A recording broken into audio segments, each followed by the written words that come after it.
talking a lot about this up in Collingwood, and you may know that there was a private school up there that pulled the Wi-Fi out this month because of health concerns for kids. And the reason is we were at a kindergarten tea, you know, the cutest thing in the world. And my wife said, oh my God, I'm getting this headache like I do whenever you're on your cell phone in the car. Now I'm getting nauseous, now I'm getting, I think I'm gonna faint. And she asked the principal, do you guys have Wi-Fi in this school? And she said, yeah, there's a transmitter right above your head. And she said, geez, I think I'm reacting to it. It was a severe reaction. And she said, you know, do they need this in the kindergarten class? She said, no. Do they need it in the grade 1, the 2? Oh, she said, there are 9 computers in the grade 8. And other than that, they're not using it in the school. So she said, we could actually turn off 8 of these 9 transmitters. And I said, boy, that would make a big difference, you know. And then it all made sense. It was all logical. They were going to do that. And then the school board got involved because they had the switch. And they said, no, we will not turn off those transmitters. They sent us a letter and said, you're welcome to work this out at your own school. And they secretly sent another email to the principal saying, do not do business with these people. Do not turn off the Wi-Fi. And we thought, well, that's really odd for them to be behaving in this duplicitous way. And we talked to their parents about it, and they said, well, you know, what could the symptoms be? And we said, well, you know, we've read nausea, headaches, vertigo, dizziness, or skin rashes, rapid racing heart. And they're, one by one, they would go slack-jawed and say, you've just explained the last 18 months of my life. We've first had to put them at the front of the class and then the back of the class because their eyes were always blurry and they were getting headaches. We went to the eye doctor, their eyes are perfect. We went to the neurologist, they checked out. They had an MRI, they're okay. Now they've been on a heart monitor. There were 4 kids in our school wearing 24-hour heart monitors to school. There were kids who were coming home with headaches every day and taking 3 and 4 ibuprofen or Tylenol or Advil. And their mothers, you know, one of the mothers was a nurse and saying this isn't normal among a 13-year-old girl and a 12-year-old girl to be having, you know, 60, 80, 90 days in a row a headache after school, but not on the weekends, not in summer holidays, not in Christmas holidays. And we went to the school board and we went through all the channels for almost 2 years now, where we delegated to them and parents went to them and said, listen, my kid's been getting sick, you know, could you maybe back off a little on the Wi-Fi? And this was only one school. Could we pay to have those 9 computers hardwired? One of the parents ran a alarm company and he said, I can just, you know, run the wire into those 9 computers in an hour. He already had a clearance of the school board for his workers to go into school because he does work with the school board. They said, no, you may not do that. So we thought, well, you know, let's send a health survey out and find out how many other kids might be having these symptoms, because we know of about maybe 12 or 15. And they said, you may not send a health survey home to find out if children are more children are sick from this. We said, well, then could we have Dr. Havis come to the school and talk about it? They said, she may not set foot on this school property if her intention is to talk about the negative effects of microwave radiation on children. And so we were talking about this stuff in school council every month. And when we went to send the approved minutes home with the kids in the backpack so all the moms and dads could read them, they went into the approved minutes and they first deleted all references to Wi-Fi discussion and then sent it home as though it were fact, tampering with the minutes. And then some of the parents said to the superintendent, you know, why won't you listen to us? What's the difference between what's happening here and the emergence of peanut allergies during the 90s? Or what we now have in our school, ginger allergies and egg allergies. And they said, the difference is those kids have a doctor's note and none of you people have a doctor's note. He sort of challenged us. And we challenged him back. What will you do if we produce a doctor's note? I said, we'll shut it off, just like we do for the kids with the peanuts. All students will compromise for the safety of one. So I took my son to an environmental health specialist named Dr. Zoltan Rona, who's well known in a lot of communities. He's an author of a dozen books. He's the editor of the Encyclopedia of Natural Medicine. He's a renowned medical doctor internationally. And he, after his examination, he said, I'm convinced, you know, and from what he read about it, he said, I've also cured my wife's migraines, by the way, by shutting off the Wi-Fi at home in the interim. And he wrote a note saying, do not expose this child to Wi-Fi at school or it will cause him irreparable harm. And 9 months later, they've still done nothing. They didn't do anything. They say, well, we would like to examine Dr. Rona's competence.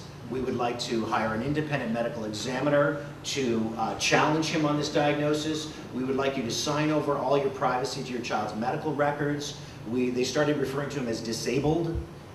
This kid was identified with 134 IQ and put in an intellectually gifted class, and they're calling him a disabled kid, that he can't, because nothing really that bad happens to him. His ears go super hot red, his cheeks get red, and he's a maniac, like he hasn't eaten in 20 hours when he comes home from school every day. And when he's not at school, he's normal and healthy, and his ears don't get red. When he's on the computer for too long, his ears go a little red, but when the Wi-Fi is present, it's a really severe symptom. So we know that he's sensitive somewhat. And once we read the science that says the blood-brain barrier is permeated within something like 8 hours and made thinner forever, how can we send him back into the school? So we've been keeping him home. And the reason I came here tonight is to let you know that there's nothing so special up there in Collingwood. It's just that we happen to figure it out. And we know that this is happening throughout every school where they put Wi-Fi in. We started to hone in on this problem with the kids wearing heart monitors to school. How normal, how many people know somebody like an 8 to 12-year-old who walks around with a 24-hour heart monitor on? Have you ever seen that? There was 4 kids in our school in 1 year. And then we found out that a kid dropped dead of cardiac arrest at a Barrie High School in October. And they managed to get on him and give him CPR and fly him to sick kids and implant a defibrillator in his chest. So he lived.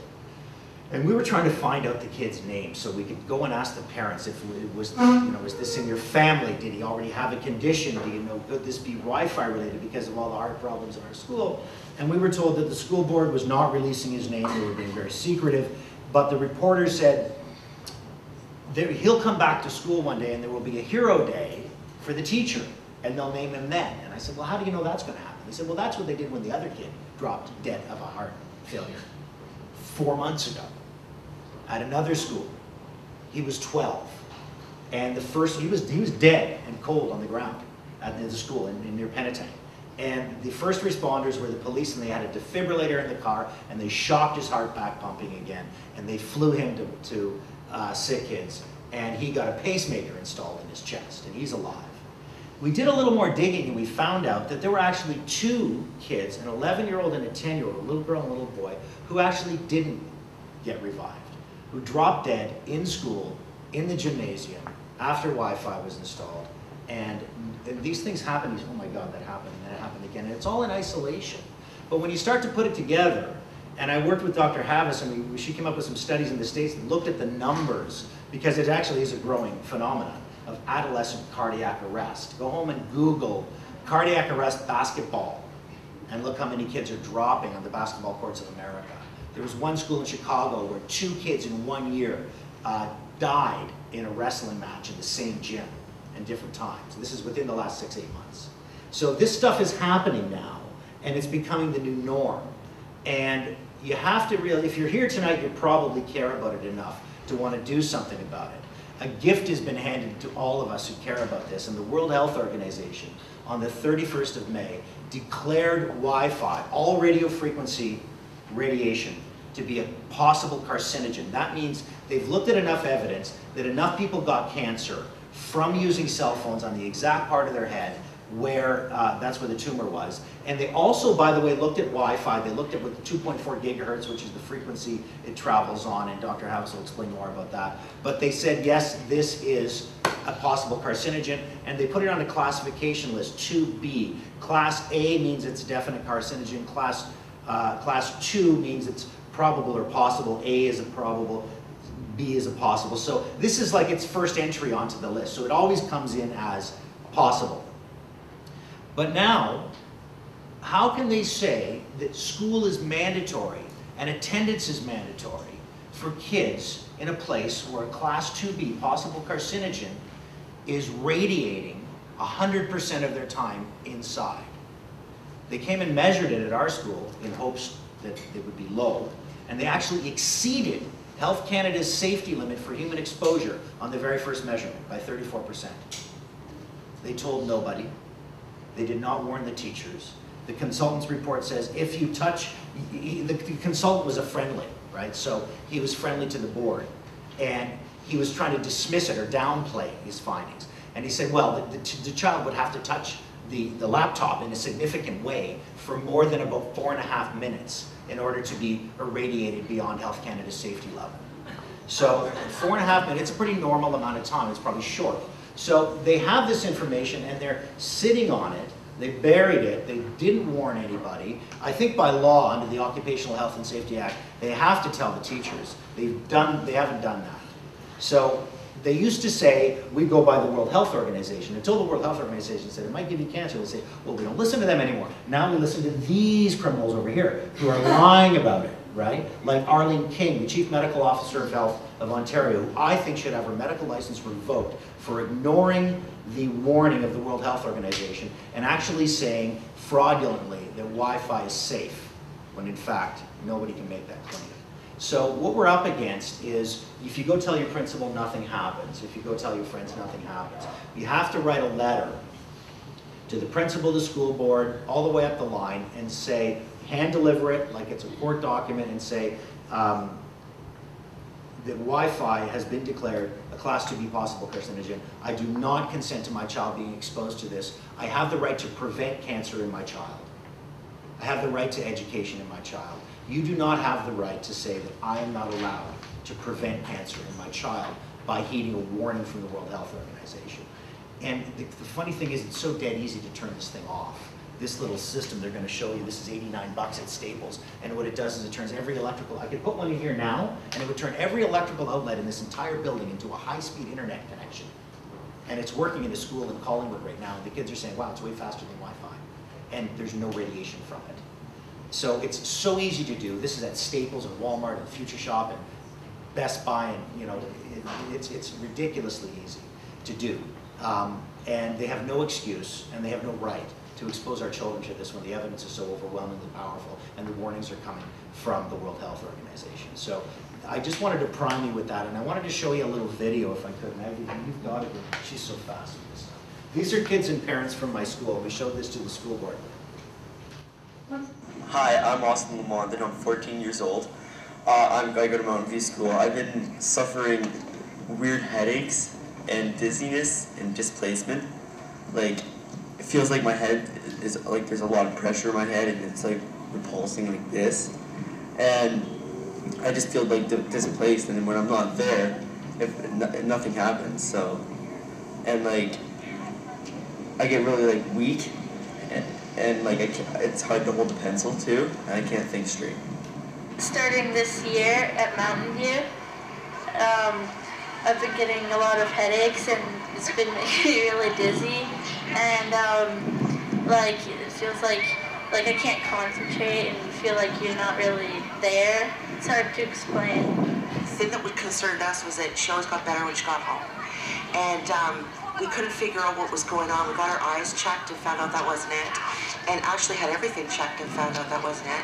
And she's still, to this day, when she goes to class, probably about 4 out of the 5 days that she's there, she's coming home with a headache. And I mean significant headache where she has to take Tylenol or Advil. There was more to it, but it goes on like that with more parents and more students. And we showed it all to the school board, and they just ignored it. They didn't investigate it. They pretended it didn't happen. When parents in Peterborough got wind of this, a number of them teachers didn't want to be working in it all the time. They took it to the school board. Again, Dr. Havis came this time, and she spoke to them and gave them all the science. The Royal Society of Canada's showed that it permeates the blood-brain barrier after only a few hours, and that can never change. And what that is, by the way, is that's the thing that God put there to keep your brain fluid out of your bloodstream and your bloodstream out of your brain fluid. And that gets thinner when you're exposed to this stuff, and it never thickens again. And the school board in Peterborough responded by trying to hide the transmitters in the ceiling tiles so that nobody knew that they were being exposed to the microwave radiation from the Wi-Fi.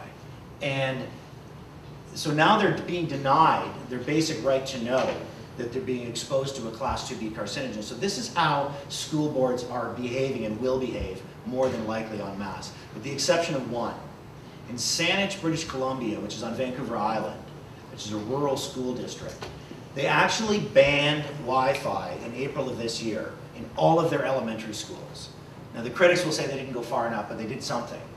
And they didn't do it in the high schools, but they did it in the elementary schools, recognizing that the younger a child is, the smaller their body is, so that if I get exposed to the same radiation as my little daughter, it's the same amount of radiation in that tiny little body. And moreover, her little bones are not nearly as dense as mine. So it gets into the marrow, it gets into the brain, it gets into the organs. Much, much more in the kids than it does in the adults. So this is why parents are the ones coming to tell you this, and not the Health Canada types, who, by the way, belong to a government that make billions of dollars off this industry. So they have a profound conflict of interest.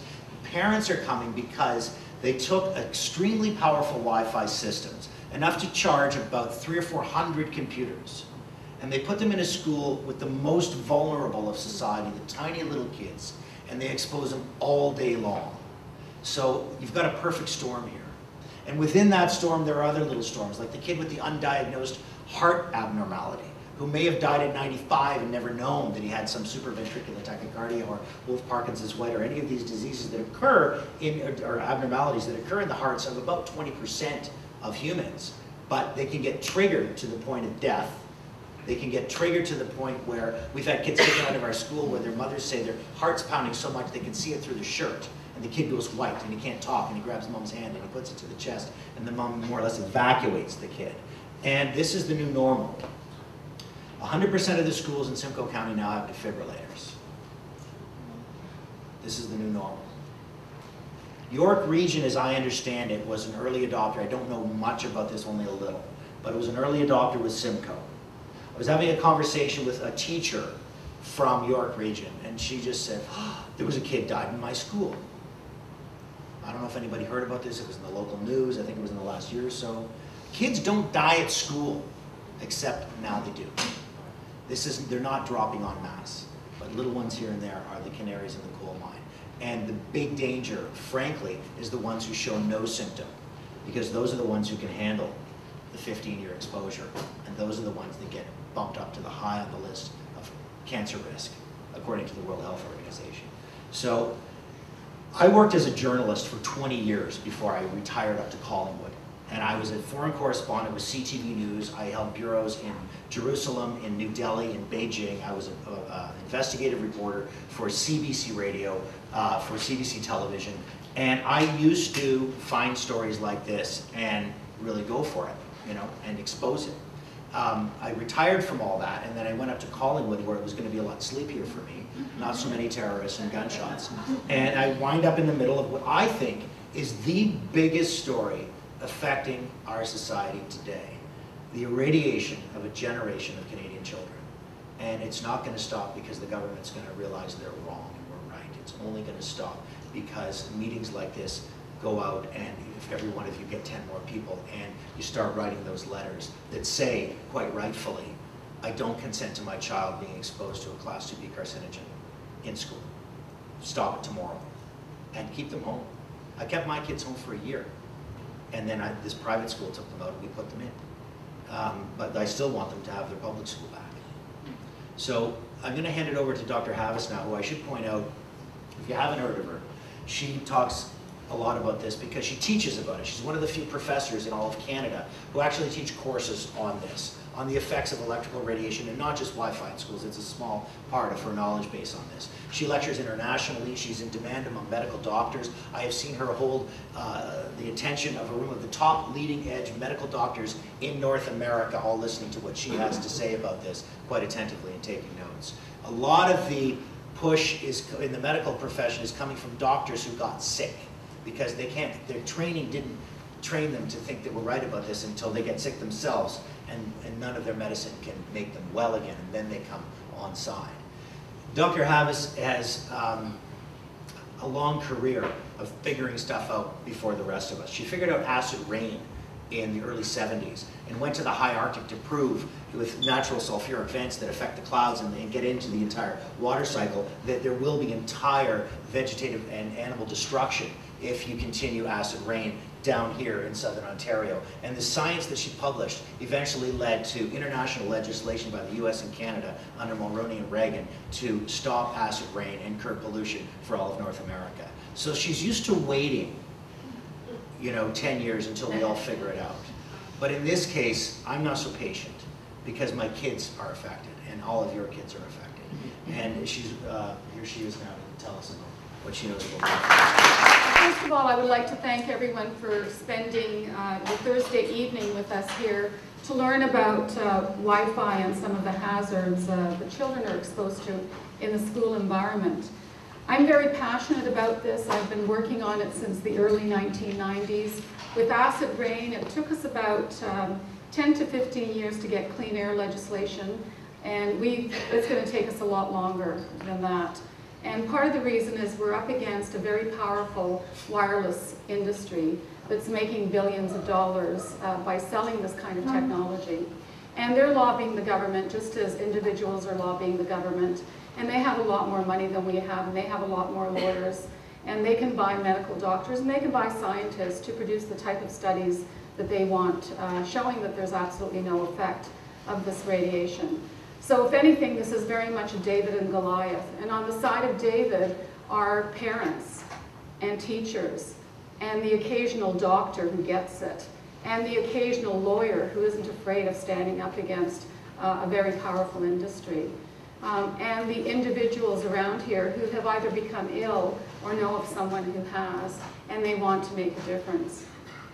Now today I'm going to focus my talk entirely on Wi-Fi in schools and some of the research behind it, because I think if you understand what the research is showing, then it's very difficult for someone to come along and to push you off your center. If you really understand the science behind it, what's influencing policy, then you can stand up, and when statements are put out there, they're simply false, they're not true, then you can begin to counter them. And the more people who understand this and are willing to say something about it, I think the better it is for society, and the sooner we will get change. I have absolutely no concern that we're not going to have change in this.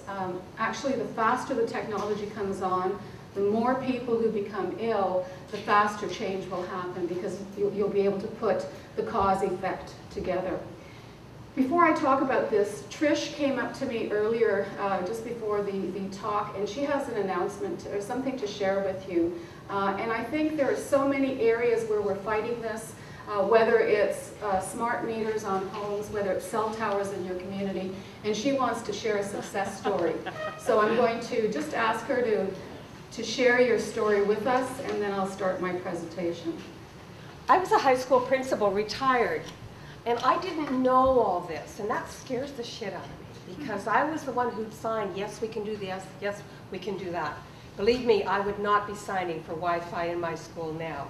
I have 7 grandchildren, and this also is scaring me. You talk about David and Goliath. Doug at the back in the wheelchair, Janet and myself and a few other neighbors got really concerned when Bell decided to put a 164.7-foot tower in the field right behind my house. By law, Bell only had to notify 3 of us, 3 neighbors. That is the law, Industry Canada, federal government. The 3 of us got together. We were so angry and upset, we got the neighborhood rallied. In any situation when you're David going after a Goliath, get people rallied and go after the bad guy, in this case Bell, on as many fronts as you possibly could. We found 4 areas we went after them. We talked about the environment. I wrote them down. We talked about the environment. We talked about health effects. Look at her website, because it's hilarious. It's serious, but the first image I saw, there was a naked man, really cute naked man, sitting with an Apple laptop on his knee. And basically, the message is, do you want to have children? Do you want to be safe? Because you're doing a lot of harm to yourself. So you can win. We won with Bell. Now the issue is, Bell's not going to go away. They're going to try and find a neighbor down the next side road who will take it. But believe me, if we find out about that, we're going to take all the research that we have done and we're going to deliver it to that group of people and hope that they have the courage to tackle it. If I were a parent right now, September 30th is the day when the school boards get their money. The number of students in the school, September 30th, it determines the grant money. What if all the parents took their kids out of the school? There'd be no grant money for the schools, would there? You can win, and we did, and thank you for the chance. Oh, Thank you. Try to see this 62-minute documentary called Full Signal. It convinced our neighbors that there really is an issue. I'm sure you've seen it. It's a wonderful. And guess what? We made the front page of the Allister Herald because we won. Thank you. Thank you very much, Trish, for sharing that. So we can win, and there's all sorts of examples where people have won within their communities, but the more information you have, the more success we will have in this. Today I'm going to talk about the hazards of Wi-Fi in our schools. And this was on the flyer that went out. And it was Barb Payne at the back, raise your hand, Barb, who was the one who actually designed this. And I thought it was kind of entertaining. So here we've got a head of someone in a microwave oven. And here we have a wireless router. And it says, but you wouldn't allow this for even 1 second, putting a head in a microwave oven. But it's okay to allow these microwaves for 6 or 7 hours, day after day. Well, I'm going to go over, if I can, the difference between Wi-Fi and microwave ovens. And the first thing we want to find out is what do they have in common and how do they differ? We're all familiar with the microwave oven, but some of us might not be that familiar with wireless routers. Well, first of all, what are microwaves? Microwaves are part of the electromagnetic spectrum that you can see here. And they have different frequencies, so you've got very low frequency down there and very high frequency up here. And by frequency, we're simply talking about the number of cycles, the number of waves per second that are being generated. Part of this is called extremely low frequency radiation. Part of this is called ionizing radiation. And part of the spectrum is called radio frequency radiation. And within the radio frequency radiation, there's a segment that we call microwaves. So microwaves are radio frequencies. And interestingly enough, you can see here we've got a cell phone and we've got a radar antenna that fall within the microwave band of this spectrum. The World Health Organization recognizes that ionizing radiation is carcinogenic. It also recognizes that extremely low frequency and radio frequency radiation is a possible human carcinogen. And as Rodney mentioned, this particular classification just came out of May of this year, May 31st of this year. Now, if we talk about microwave radiation, it has certain characteristics. And one of the characteristics is it has frequency. And the frequency range for microwaves is 0.3 to 300 gigahertz. And giga simply means billion, and hertz simply means cycles per second. So over a 1 second interval, there are 0.3 or 300 million cycles per second. That's how many cycles you have at the beginning of the microwave band. And by the time you get up here, you've got 300 billion cycles over a 1 second period. So that's one of the characteristics. And here we can just look at something. If this were 1 second, here we have 4 cycles per second, 4 peaks, and here we have 8 peaks per second. So this has twice the frequency of that. So that's how you would measure it or document it. The waves also have a certain length to them, and interestingly enough, this particular frequency here is 1 meter long. This frequency is 1 millimeter long, which is just a very small amount. And 2.4 gigahertz, which is the frequency we use for microwave ovens and for Wi-Fi, has a wavelength of about 1.2 centimeters, which is about that big, just less than half an inch. The other characteristic with wavelength is the distance between the peaks of these waves. And so you can see when the frequency is lower, it has a longer wavelength. When the frequency is higher, it has a shorter wavelength. And these are just ways of characterizing the radiation. The other important aspect of any kind of radiation is the intensity. And we measure the intensity by the height of the wave. So these three ways you can actually characterize the waves that we're looking at. And so here we have a wave that has a much shorter height, and this is much more intense than the one to the left of it. So that's another way of characterizing them. And the last way of characterizing them for this particular presentation is whether or not the radiation is continuous or whether it's pulsed. And this is what continuous radiation would look like, and this is what pulsed radiation would look like. And if you go to the literature, one of the fascinating things that you find out is that pulsed radiation is a lot more harmful than continuous wave radiation.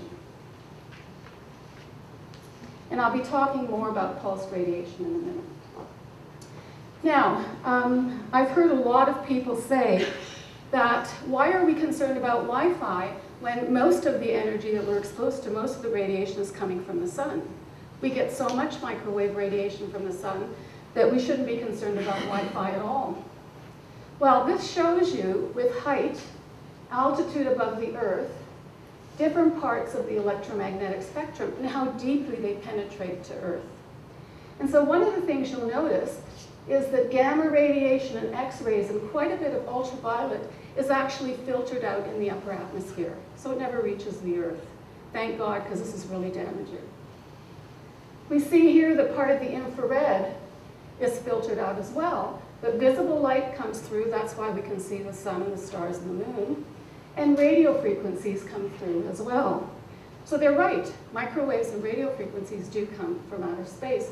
We do have a natural source of them. And this is what radio telescopes look like. They're huge antennas. Usually there are an array of them, and they have to be big because we're picking up a very weak signal.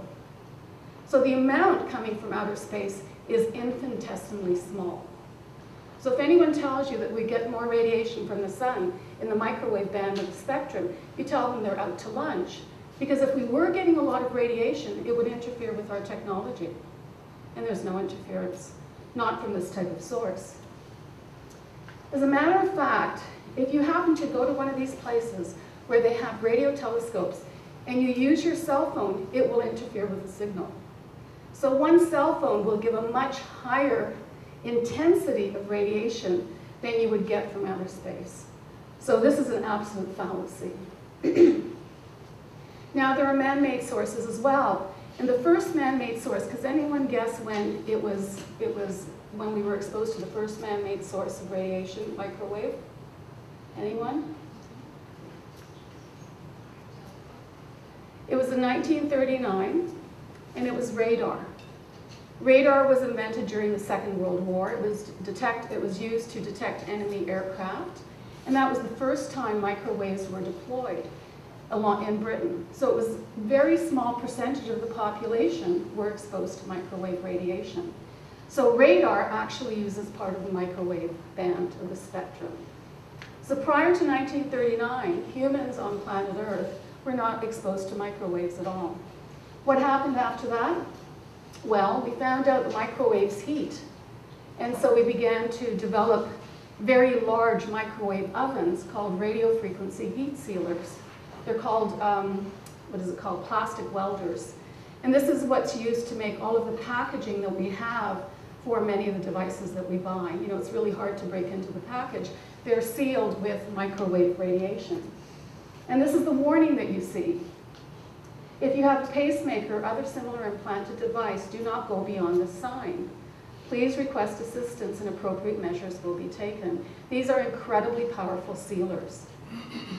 The next thing we were exposed to were microwave ovens. I remember my father getting one when I was quite young. And it was all exciting that you could actually heat a potato in 5 minutes. You didn't have to bake it in the oven for an hour. And microwave ovens came out in 1967 or thereabouts, and they were called radar ranges because they were using radar. And then they decided to change the name of it because people didn't want to be associated with the military and radar. But that's basically what a microwave oven is. And then cell phones and cell phone antennas, the first commercial cellular array that went out was from Bell, and it was in 1984, and they began to set up base stations, which are your cell sites. Those are the things that we put on top of apartment buildings or near schools or on top of towers. So that came out in 1984. Campus-wide Wi-Fi came out in 2000. Citywide Wi-Fi came out in about 2004. And basically what we're doing in schools is putting in a Wi-Fi system that allows us to connect to the internet in a wireless mode. WiMAX, the first city that had it in 2004. It was after a tsunami in Indonesia. They flew it in so that people could actually communicate with each other. Now, how many people don't know what WiMAX is? Okay, WiMAX is a wireless system that is very powerful. It has a distance of approximately 30 miles or 50 kilometers. That's how powerful it is. So you can have one of these WiMAX antennas in the middle of Toronto, and it can irradiate a very, very large area. So you don't need individual antennas. And it's very fast for data transmission. And they're beginning to come to places like Toronto. They're extremely powerful. Once they get into a particular community, they're going to make a lot of people sick. So if only 10 or 15% of the people in that population are beginning to react to this radiation, once Wi-Fi comes in, that's going to up it by at least another 5 or 10 or even higher percentage. So we're dealing with a very powerful transmitter. And in my mind, this is like the flood analogy, where we have a certain amount of background. So instead of water, we're talking about microwave radiation. We have a certain amount of background. We evolved with it. It's not causing any damage. And then we introduce a little bit. We have radar, and only a few people are exposed, and they're not exposed all the time. Although we did find that a lot of the people who were operating radar during the Second World War became quite ill. They developed headaches. They developed all the symptoms that we now call electro-hypersensitivity. And this is where we are at present. There's probably a third of the population that you can see here. They can't tread water forever, and these are the people we call electrically hypersensitive. They simply do not react well to the radiation. They develop headaches, they become nauseous, they can't think clearly, they have mood disturbances, they don't sleep well. Some of them have actually fled the city in order to get away from it. Some of them have barricaded themselves in their homes. It's the only sanctuary that they really have. And this is what's coming. So the higher and higher the levels of radiation are going to be, the more and more people that are going to be affected. And the people under here are the electrosensitives. Now, what's the difference between a microwave oven and a Wi-Fi transmitter in a school? Well, they both operate at the same frequency. 2.45 gigahertz is the frequency where you have optimal vibration of water. So you know that if you put something in a microwave oven, it has to be either liquid, a water source, or fat. Both of those will absorb the energy. And what are we made of? Water, and some of us quite a bit of fat. Okay. Now, so what's the difference? Well, the intensity of a microwave oven is very high compared to a Wi-Fi router. There's absolutely no doubt about that. But these microwaves are contained. Right? They're contained inside the oven. You can't open the door and have the microwave operate. That's a safety feature that they've designed with the microwaves. Despite that, almost every microwave oven I've tested leaks microwave radiation. And if you're interested in how to find out whether it leaks or not, I can give you that information later on. So here it's contained. Here it's out in the open.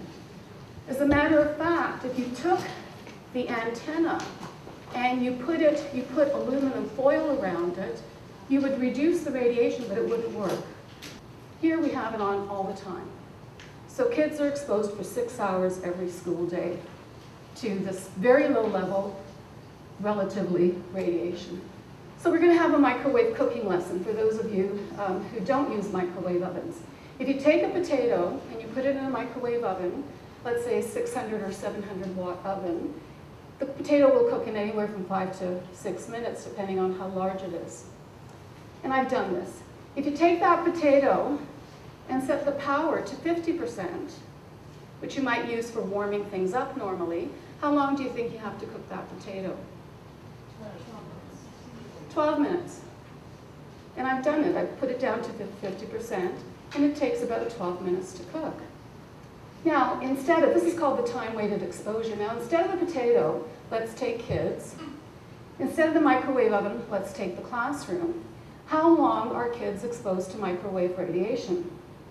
Well, about 6 hours a day, 5 days a week, about 40 weeks a year. That comes to 1,200 hours a year. This is a very long time to cook your children in this low-level microwave radiation. And you have to remember they go home and it's on there too. Exactly. Many people go home, many of the students go home, and they have wireless technology in the home as well. And if anything, wireless technology in the home is probably to some degree worse if you're sleeping in it, if it's on all night long. Chances are the radiation in the school environment is stronger because they're using industrial strength Wi-Fi. They're not using something that only a few computers will be using. They're using something that possibly hundreds of computers will use. So you're exposed to higher levels of microwave radiation with the routers that they have in the school environment. Now here are some Wi-Fi facts. Fact number 1 is that these base stations, all of these, so this is the looking at floor plan of a school, and here we have the individual base stations. They're radiating all the time. They never turn off, the ones we have here in North America. And this is called the beacon signal that they send out. This is what we're concerned about.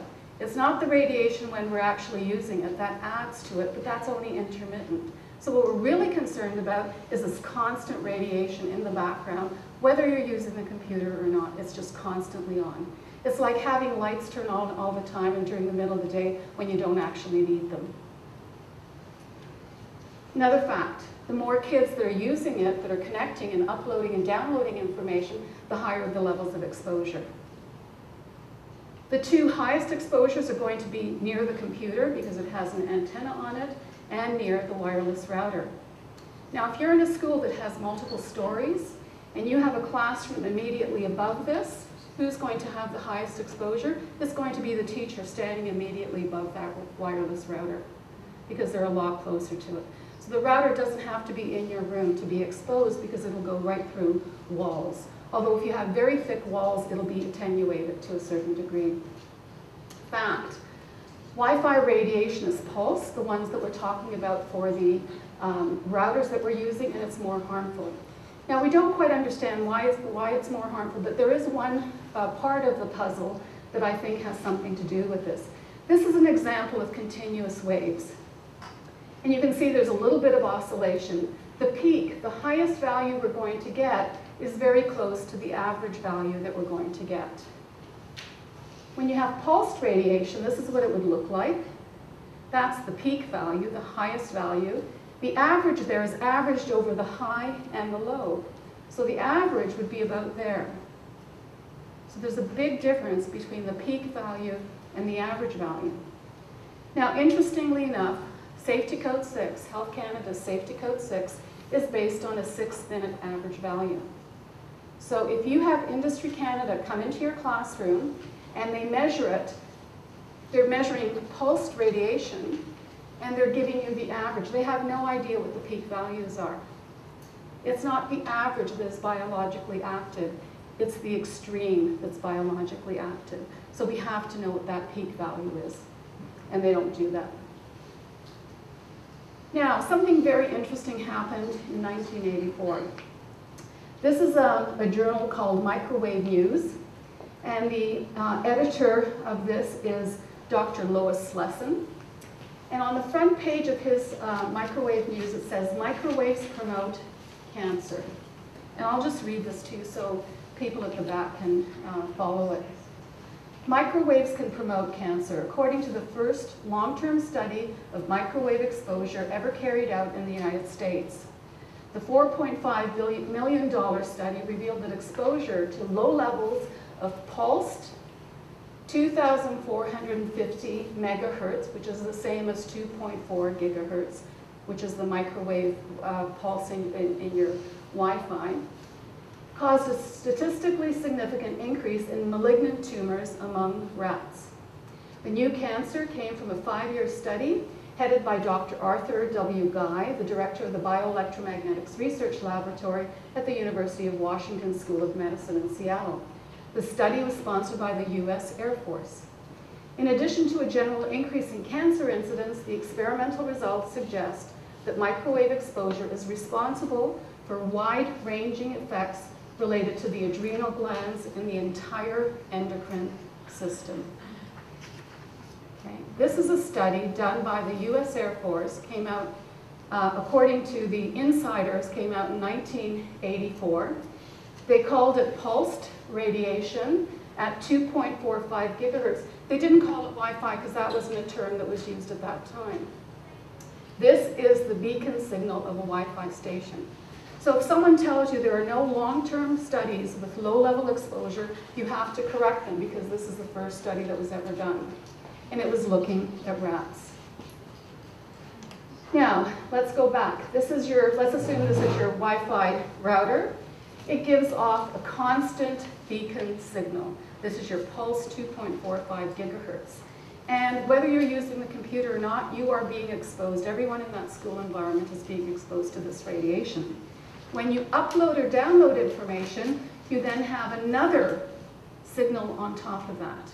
When you stop downloading and uploading, that signal disappears, but the background is still there. The beacon signal is still on. And it's this beacon signal that we're really concerned about. So Wi-Fi, one of the things you'll be told, has much lower levels of radiation than cell phones. Okay? This is absolute nonsense. This refers only to the upload, download additional signal that you're getting. It doesn't refer to the beacon signal. Yep? One thing to note, the Wi-Fi routers that are installed in my children's school behind the student house have 6 antennas on them, each one, and there are 20 of them in our school. Each one has 6 antennas. And some of them have... one that has 6. Exactly. Some of them even have more than 6 antennas, depending on how many computers they have to service. We're going to do a quick demo, first just one on the slide and then a real physical demo of pulsed microwave radiation, so you can actually see what it looks like. And I'm just going to escape this and put something else on. What we have here are different devices. We have a cell phone, we have a cordless DECT phone, we have a Wi-Fi router, we have a mother's baby monitor that you hold next to the mother, we have Bluetooth, and then we have a baby monitor that goes next to the crib. And each of these gives out pulsed frequencies, and we'll just let you hear what they sound like. That's when data is being transmitted. Okay, this is a cordless phone.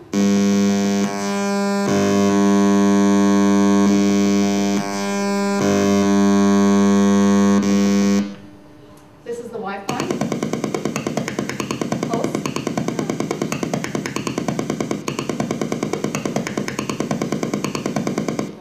This is Bluetooth.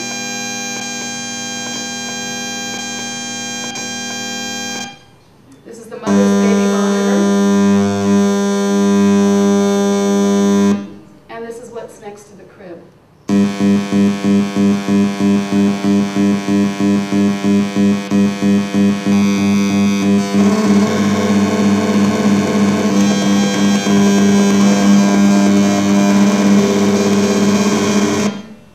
If we could hear it, this is what some of us are living in, this kind of environment. No wonder it's making us sick.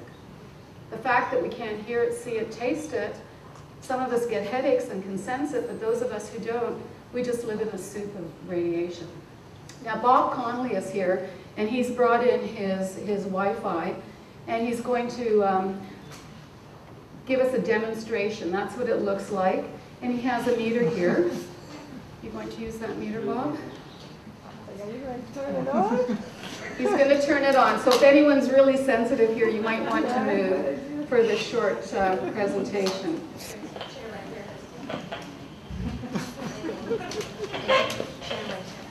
It takes a second to come on. So there's no data running through this. All it is just that beacon signal from that. This is the chronic pulsing. And I'm just going to go back at the back of the room and show you how far it goes.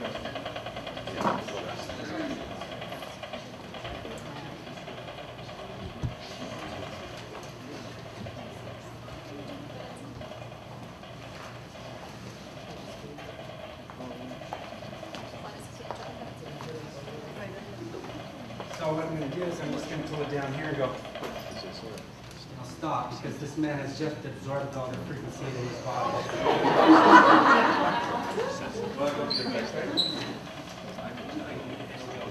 So as you can see, your body absorbs it. As the closer I get, it's not doing it because it's bouncing off the walls. But that's it. And if you unplug it, it should disappear. So what is that exactly measuring? Gone. Sorry, what was the What is that question? exactly measuring? That's measuring the pulsed 2.45 gigahertz frequency.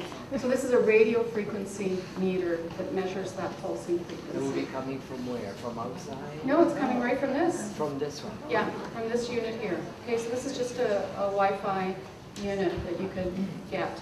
Now there's other units. Do you have a small one as well? I have the Apple one. Do you want me to plug that one? Yeah. So Bob's just going to get the type of Apple router that we would have in our homes, and you'll notice that that does basically the same thing.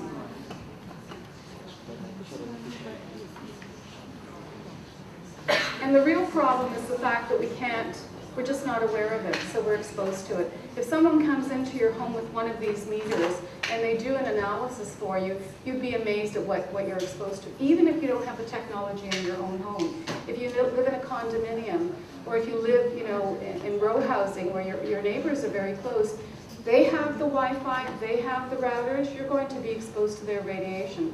Very often when you turn on your computer on Wi-Fi mode, you will find out how many other Wi-Fi users there are in your neighborhood. It takes a second. So Bob just has this one here set up. So this is the kind that you would normally have, it's the kind I have at home, for example. This is what it looks like. It's just one of these Apples monitors. We didn't bring a baby monitor because we really wanted to focus on Wi-Fi, but if anything, they're worse than these. So let's go back to that study. Remember I told you Microwave News in 1984, on the front page of their document, they said there's a study that came out in 1984 done by the US military saying that rats that were exposed to low levels, long-term, pulsed 2.45 gigahertz microwave radiation developed cancer and had several problems.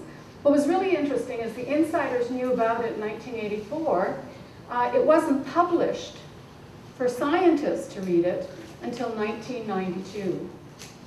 Okay, so it took quite a long time before it was published, and it didn't come online until 2005.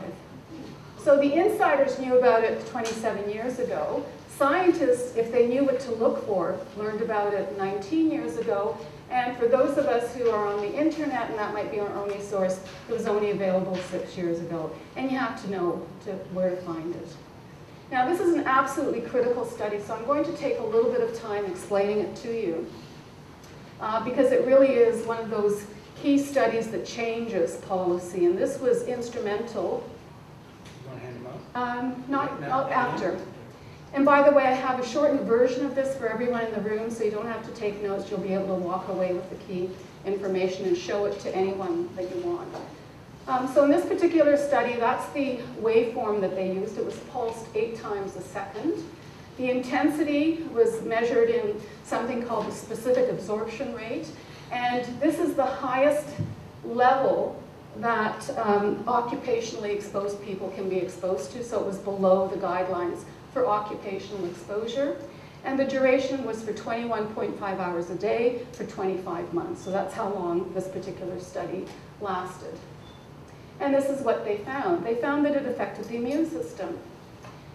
And the 2 types of cells it affected were B cells and T cells. This is the exposed population, and this is what's called the sham exposed, or the reference population that you compare everything to. And you can see here that the number of B cells and the number of T cells are much higher. Now, what is the T cell? Well, this is part of your immune system. And basically what happens is that you have bacteria here that's in your blood. You have a cell in your blood called a macrophage, and this is like a vacuum cleaner that comes and cleans out dying cells, any kind of foreign substance. And it codes for the type of bacteria you have. it gives this information to the T cells, and the T cells, sound the bugle and bring out the soldiers, and the soldiers happen to be the B cells that are produced in your, and circulated in your bloodstream. And it's the B cells that then produce these antigens or antibodies to destroy the bacteria. So if you have an infection, you'll have an increase in your B and C cell levels in your blood. Now, what was really fascinating is that these animals were under sterile conditions.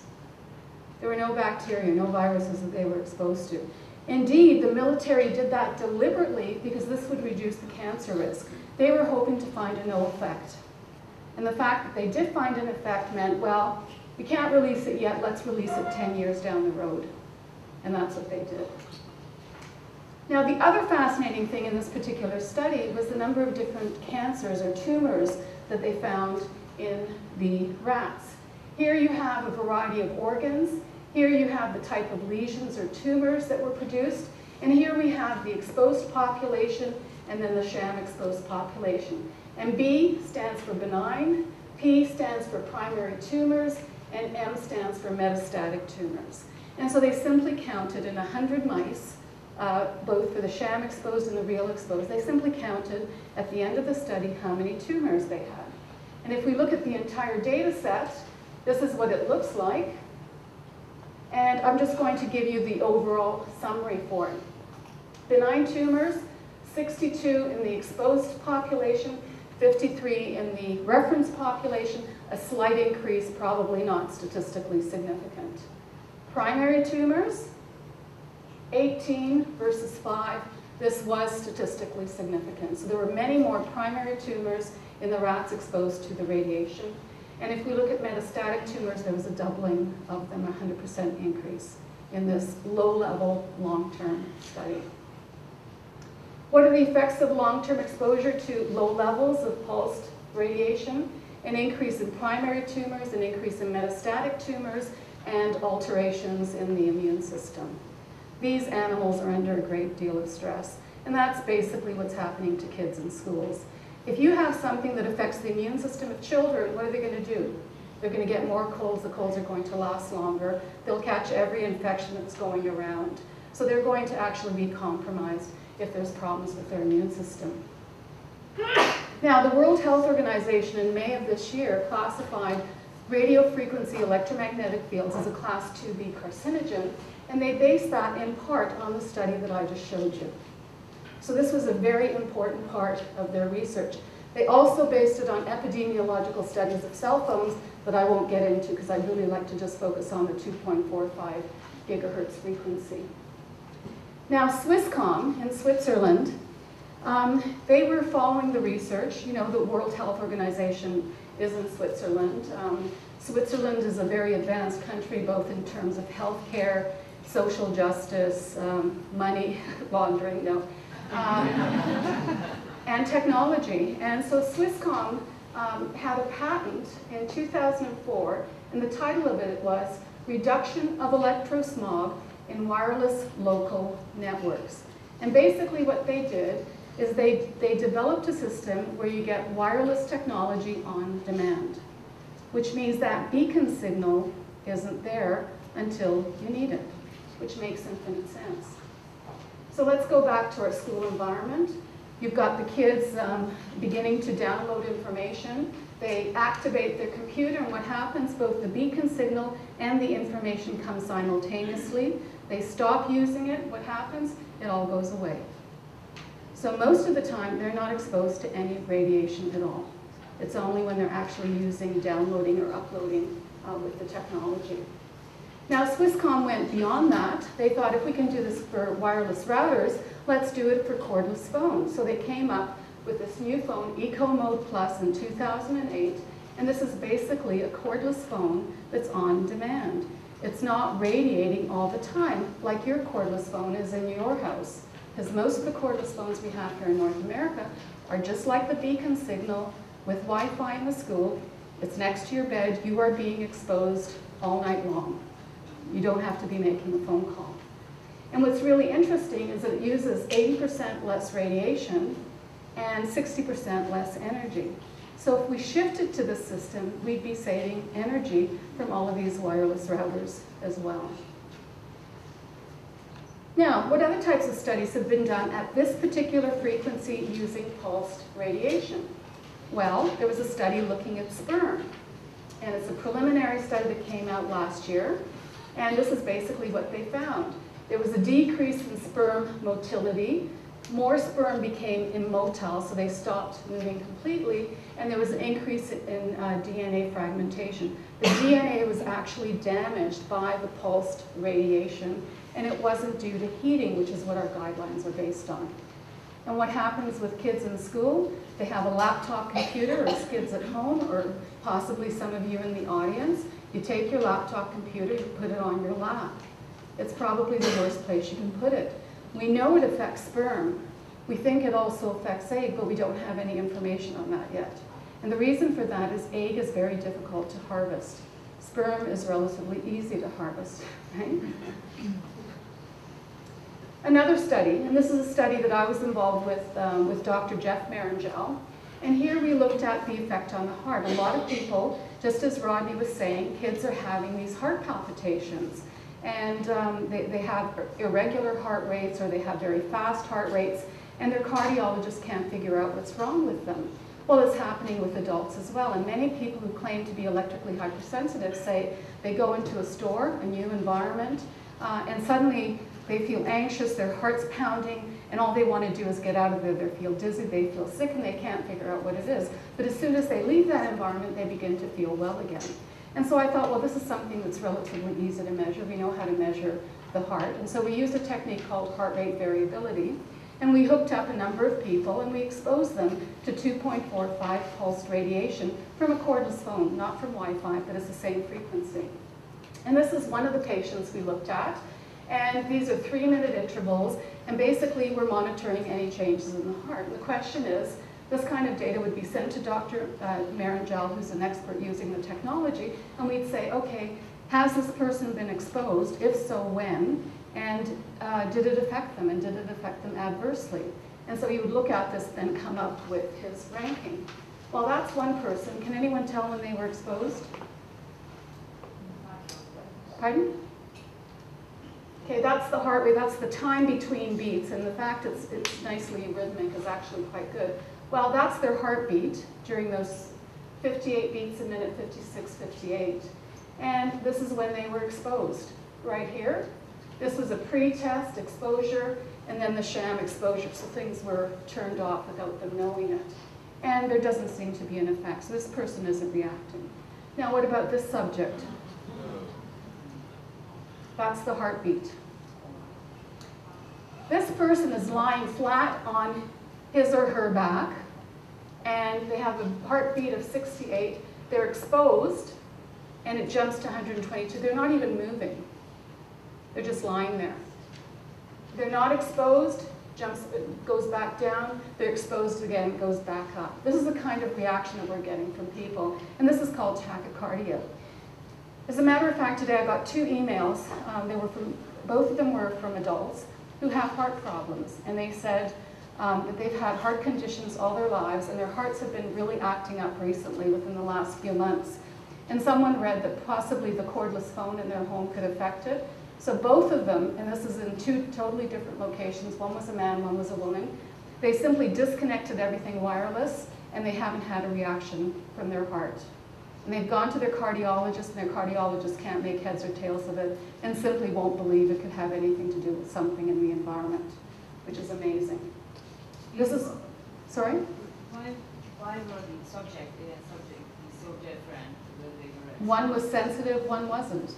We don't all react to the same thing. So if you have a peanut allergy, you take peanuts, it causes problems. I take it and I'm fine. So it was the same type of thing. So not everyone's adversely affected.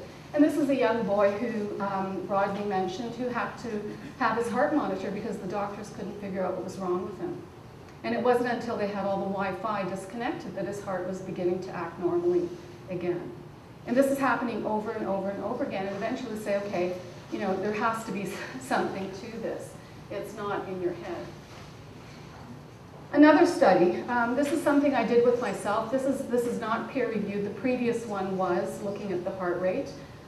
But I wanted to find out how this radiation affects my blood.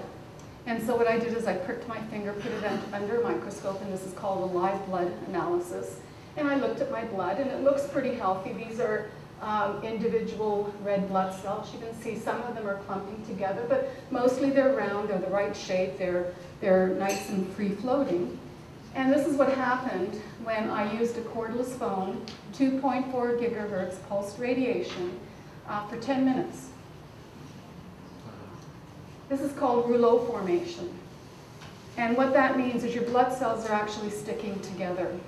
And if they're sticking together, you don't have that nice surface area for exchange of oxygen and getting rid of waste products. So if you don't get enough oxygen to your cells, what are some of the consequences you might have? Well, if it's not getting to your head, you might get a headache. One of the symptoms, yeah? That was during the exposure or right after? Right after. And with me, this reaction is reversed within 10 minutes. There are students in Germany who did this as part of a class study. They used cell phones. They tested before, used cell phones. Their blood never went back to normal during that school day. So I think how quickly it goes back to normal is a function of how sensitive you are as well. But if you're not getting enough oxygen to your tissues, you're going to have numb fingers, tingling sensations, possibly cold extremities, headaches, dizziness. So you'll have a lot of the symptoms that people are actually complaining about. This is a very, very simple test, and we're hoping that we'll be able to use it as a diagnostic by having people in a clean environment, exposing them to a certain frequency for a short period of time. If this happens to their blood, chances are they're electrically sensitive. So basically, we're trying to come up with diagnostic procedures that we can give to physicians so that they can begin to do this in a more objective way. So what are the biological effects of these pulsed? Well, it causes tumors and problems with the immune system in rats. It causes problems with sperm, particularly the DNA fragmentation that is the most concerning. It causes problems with blood, and it causes problems with your heart. I think that's probably a fairly large number of things that we've already discovered.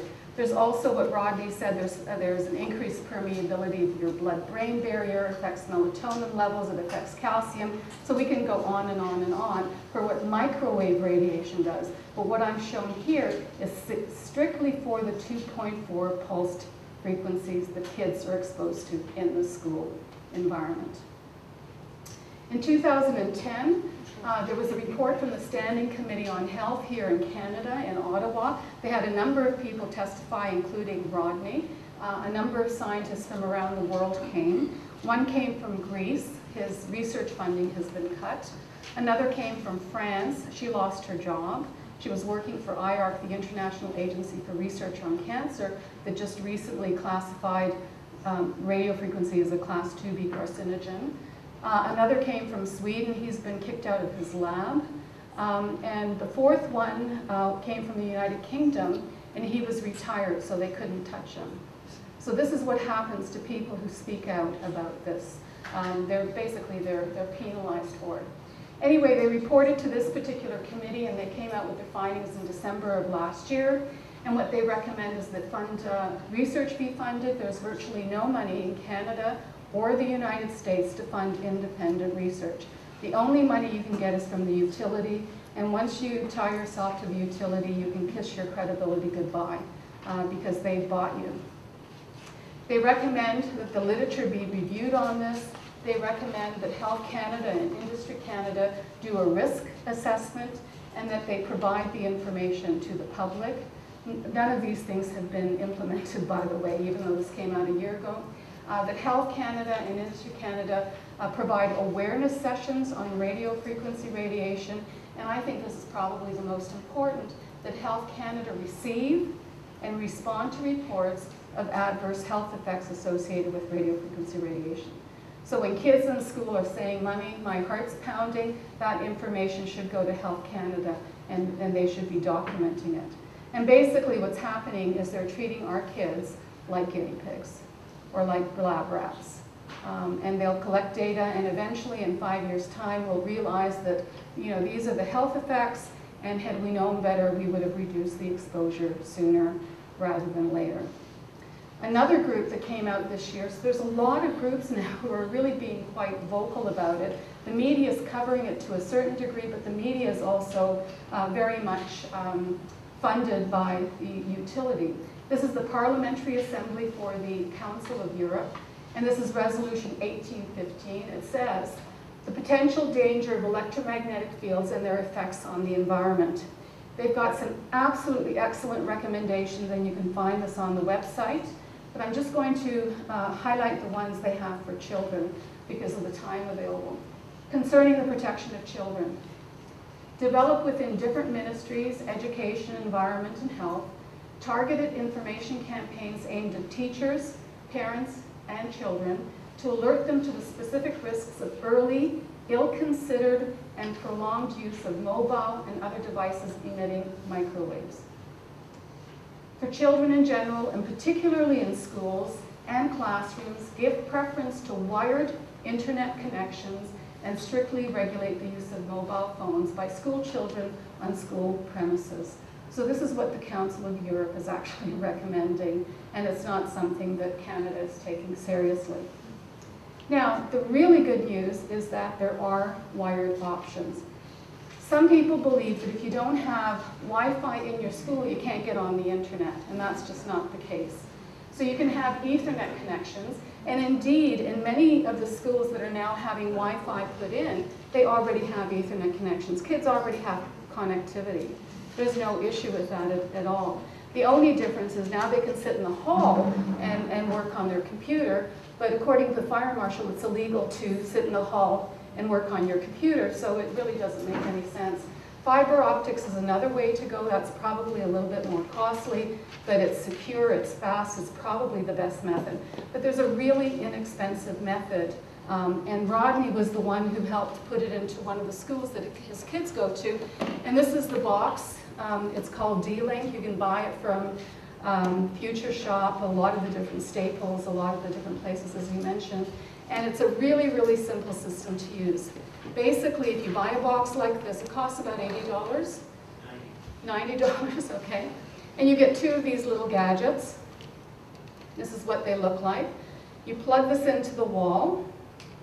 You plug this into your gadget, and you take the other end, and you plug it into here. Okay, so you've already got one of these wired routers. Okay, so you have one of these. It's wired to the wall. It's getting the information through, thank you, Bob. It's getting the information through a wire. There's a jack at the back right here. You simply connect that. Click it in, turn your Wi-Fi off. So you find your IP address on your modem. If it's a wireless modem, you go in and turn that bloody beacon signal off. And then you just plug this in the back into the Ethernet port. Okay, and then you plug that in the wall. You take this other one,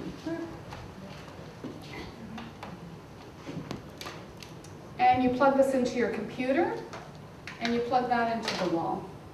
And that's it. And you can sit anywhere in your home and connect to the internet. And it costs about $90.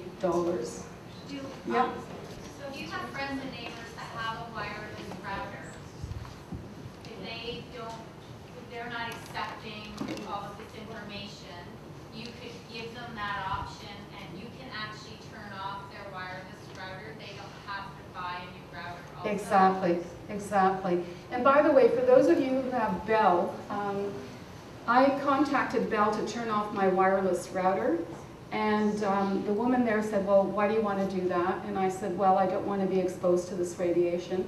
And we found out we had a wireless connection accidentally because Sheena, a friend of mine, was over, and she gets a headache when she's exposed to this.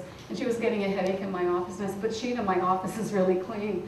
And then we found, I bought a new router, and it was bad. They hadn't turned it off. So I contacted Bell, and I said, could you please turn it off? So this woman says, yes, we'll do that. And you know, she goes, ticky, ticky, ticky.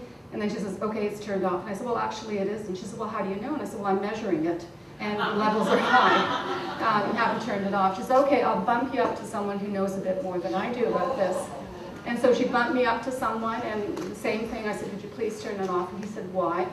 And I said, well, I do research on this, and I don't want to be exposed to it. It's harmful. And he goes, oh, okay. So he goes, ticky, ticky, ticky. And I thought, and he said, okay, it's off. And I said, well, actually it isn't. And same thing, I'm measuring it. He said, okay, let me look at it again. And then finally he turned it off. So you have to, I would actually recommend you buy a small meter and find out what you're exposed to, so that when Bell tells you they've turned it off, it really is off. The meter to measure, you can buy it at a company called Less EMF, LESSEMF.com. This is one of almost my last slide. We have a number of options. The worst option is what we're actually doing right now. We're putting Wi-Fi in schools. They're on all the time. You never turn them off. You don't turn them down. It's just a terrible option. A better option is if you could actually adjust it and tell the class, okay, turn the wireless router on and say for the next half hour you can upload, download, whatever you want. Once we've done that, we disconnect everything and we go back to class. But the best option is to use a wired connection, and they are really, really inexpensive. We used to think that they were very expensive, much more expensive than the wireless. The wireless by far is costing our school system an inordinate amount of money that we could be saving doing it in a totally different way and still having the flexibility of using it absolutely everywhere. In the end, we can't afford to make mistakes because these are children. The health of the children are incredibly important, and if we're not going to protect them, who is?